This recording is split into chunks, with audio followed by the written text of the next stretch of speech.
na bago yung special session, ano ba nangyari ng Webes? Ba't tayo wala naging pagdinig, Sen? Nagkaroon nga ng security threat nga raw ang Senado eh. Ganon. O, parang naging garrison ng Hapon ng Senado. Paano tayo? Puro barbed wire Hindi raw po tayo pwedeng papasukin doon. May mga barbed wire. Opo. Talaga namang maghihiring sana kami noon. Opo. Paano ka pupunta doon? Sabi ko nga sa'yo, wala namang sinabi sa amin. Yung bang intel halimbawa, kasama naman kami. Halimbawa, yung faction ni Senator Alan, 12 naman kami dito. Opo. Yung faction naman ni Senator Win, 12 din sila. Ba't sila lang ang may intel? Ba't di naman nila sabihin sa amin? Pare-pareho naman kami magkakasama. Mga senador naman kayo, pare-pareho. At ang isa pa, parang hindi naman na-process yung intel nila. Intelligence report. Karaniwan, dapat sinesertify man lang ng national, yung NICA. Opo. ISAP, tsaka intelligence group ng PNP. At saka yung advisor ng national security. Opo. Di ba? Wala, puro NBI ang binabanggit eh. Di ba, ang NBI nga lumusob sa amin nung May 11 eh. Di ba? At saka May 13. Paano ngayon yan? Sila rin ang gagawa ng ganito. So, sa mga twin, para sa amin, hindi naman talaga na process na mabuti. Kung totoo, hindi. Pagkatapos, mayroong mga barbed wire at ang instruction nila sa mga empleyado ng Senate, work from home. Yun nga.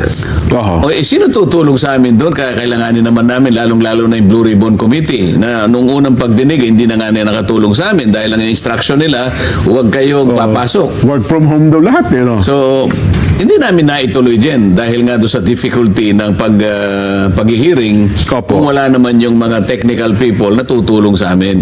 Ito yung nagiging problema, kaya dinidiscuss natin kanina dyan. Napaka-importante na talagang may mamamagitan dito. Opo. Mamagitan sana yung isang ahensya ng ating pamahalaan. Alang-alang sa ating paggunita sa araw na ito. Sana itong araw na ito may nakikinig sa ating Korte Suprema. Maestrado ng Korte Suprema. At naantig ang kanilang kalooban. Oo nga naman, sabi nila. Nagdi-discuss sila araw ng ating kalayaan. Pero sa lahat ng bagay, sa lahat ng pagkakataon, yung salitang kalayaan ay gamitin natin. Opo. Hindi lamang sa isang pangyayari lang. Lalong-lalo na sa isang panahon na talagang kakailanganin mong magdesisyon. Ayun. Kapag hindi natin ginawa yon, kapag hindi natin ikinontribute ang sarili natin bilang bahagi o bilang bayani sa panahong yon, sayang ang pagkakataon para magpakabayani tayo. Tama kayo. Sayang yung paggunita ng araw ng ating kasarinlan, ng ating kalayaan, kasi hinahanap natin yung bayani talaga. Pero ito sana, hindi po ito pakikialam kundi sila tumitindig lang para mawala itong sigalot na ito sana. Kasi di ba, 3 equal branches of government ito Baka sabihin nila, makikialam. Hindi po pakikialam ito. Hindi, ang hinihintay lang nila kasi sa tatlong bahagi ng ating pamahalaan, sila yung pinaka-passive. Naghihintay lang sila. Ang Korte Suprema. Kaya nga binabanggit natin kanina, sana yung petisyon ng school teacher, ginamit na nila. Kaya namang gawin yun Sa marami kasing pagdidesisyon ng Korte Suprema, marami na akong nakitang ganun. Bilang isang trial lawyer na nagtagal din naman sa profession na yan, marami akong nakitang ganun. Titingnan niya yung pinaka-transcendental issue. Sila mismo magkukusa na pupunta doon. Kasi alam nila yun ang tungkulin.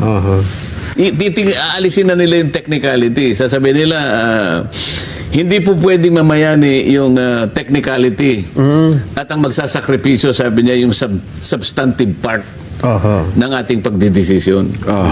Hindi magiging hindi magsasakripisyo yung substantive part dahil lamang sa technicality. So yun, sana nga Alam nila yun dyan. Alam nila kung saan tayo pumupunta at kung paano gusto nating ibahagi sa kanila. Lalo na po ito, medyo malaki na pinsala sa usaping ito, yung pagtatalo na yan. O saan tayo magsisimula ngayon, magkakaroon ng impeachment. May nagpalabas na ng pre-trial. Pero ang nagpalabas ng pre-trial, hindi si SP Alan Cayetano. Kung hindi yung tumatayo na acting. Opo, yung Ay, baka magkaroon ng problema later on ito. Baka pati yung impeachment proceedings, mabaliwala kung sakaling dumating ang panahon, may lumitaw na tunay na bayani sa Korte Suprema at sasabihin niya, nagsimula kayo sa mali. Paano ngayon yan?